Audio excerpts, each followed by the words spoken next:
We're all linked to it. We're all a part of it. And so to give you the story that I was going to tell you on the tape, and then I'll close here. And I've done this a number of times. I was flying back from Nigeria, and I flew into Frankfurt to exchange the plane to Chicago. And you know, flying first class. So Lufthansa have this, you know, that first class lounge you go in. And they have a little room in the back, all dark with a little couch on it. I had about 3 hours layover. So I went to lay down. And something told me, look, don't lay down here because you're going to fall asleep and miss this flight. And I was like, no, 3 hours, I ain't going to sleep for 3 hours. Man, I fell out. I woke up, it was like 15 minutes before the flight. And so when I got to the gate and they had just closed the gate. So I'm mad at myself because I knew shouldn't have just rested back in that dark like that. It was too tempting. So I go up to the gate and I'm mad at myself. I can beat myself up if I could. And the guy tells me, there ain't no more flights today now. All the flights are full. You don't have to get a flight tomorrow. And I'm like, I can't do that. I'm not staying overnight in Germany. So I said, let me calm down and focus. Took a few breaths and focus. And he said, and I said, let me imagine a seat. So I calmed down and focused. He said, it ain't no more seats. I said, look again. He looked again, and then he said, I'll be back. Then he walked and he was gone for 30 minutes. There was a flight that was going to be, another flight that was going to be leaving in 2 hours, but he said it was booked.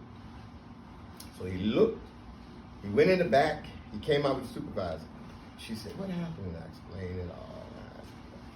And she said, there's one seat. She said, we found one seat. Now, at first it was no seat. She said, we found one seat. She said, I'll be back. She went back and took another time. Now, even if I'm going to make it, I'm running out of time. And she come back, she said, okay, there's one seat. She said, it ain't first class. She said, you're going to be in the back. I said, okay, I'll work that one out when I get there to the gate. Give me that seat. So she gave me a seat. I get to the gate. It's about 20 minutes, 15 minutes before boarding. And I tell the first person I see, when that seat is opened up in first class, it's mine.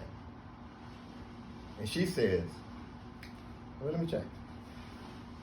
No, sir, everybody don't show up. Ain't nowhere gonna be no extra seats. I said, it's cool. But when that seat opened up in first class, that's mine. So she said, okay, well, you should just let the people know what.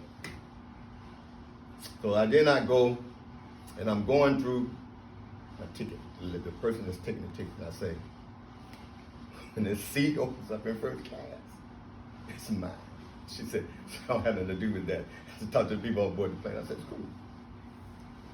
So I get to the door of the plane. Got about 6 or 7 stewardess.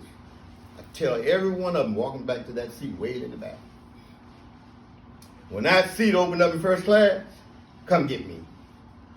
Sir, this flight is full. It ain't gonna be no seat in first class. Yeah, I hear you. Come and get me. So I sit down. I don't even fasten my seatbelt. I tell the guy I won't be here long. There's a seat up there in first class. I'm going to it.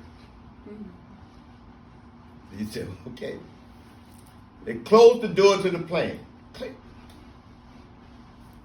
Telling everybody to give me, I only fasten my seatbelt. I'll be like this. Then the lady comes. She said, are you the person who said you wanted that first class seat? I said, absolutely. She said, come on.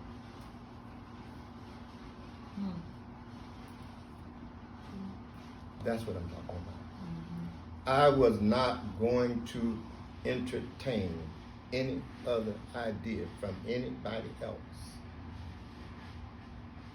Now, if you don't believe that's possible, and you don't believe you can walk in that, then keep hoping that somebody else treats you better, because you don't have the power to do for yourself what needs to happen. And that's what I mean by our spirituality.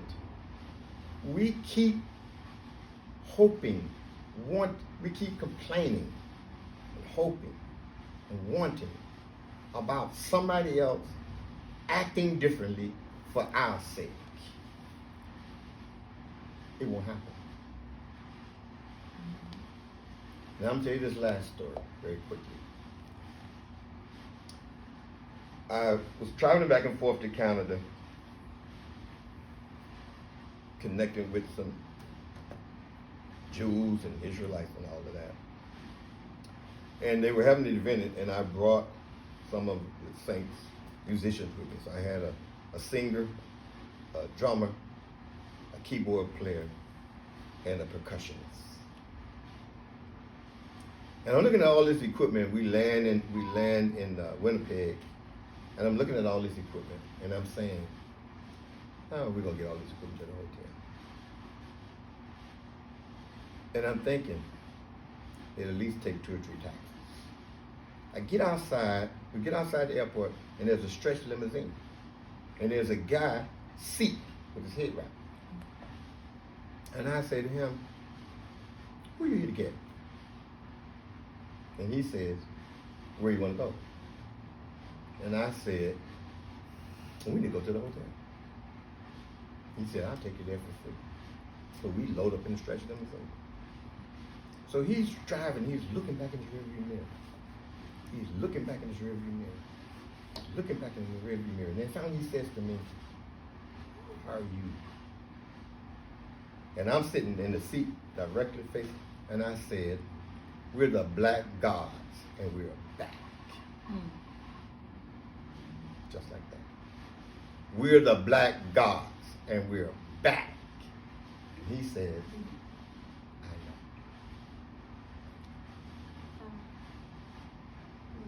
Take us to the hotel. I tell him, we're going to need to eat. He said, I said, be back in an hour. He said, he comes back, he said, I know of a good place. I said, we're vegan. You know of a place? He said, I know of a good place. Let me take you to it. Take us to this Indian restaurant. The little waitress woman comes running. She comes in to take our order.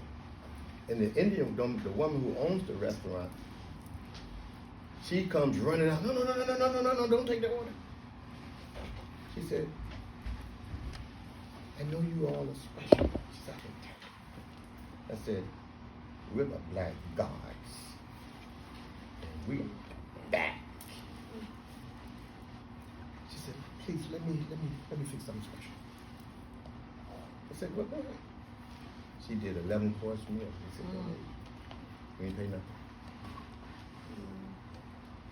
Now, and he drove us back. And for the 3 days I was there, he showed up after when I told him. Now, where does that power come from? You create inside. Absolutely. It's how I fix my mind. You know yourself.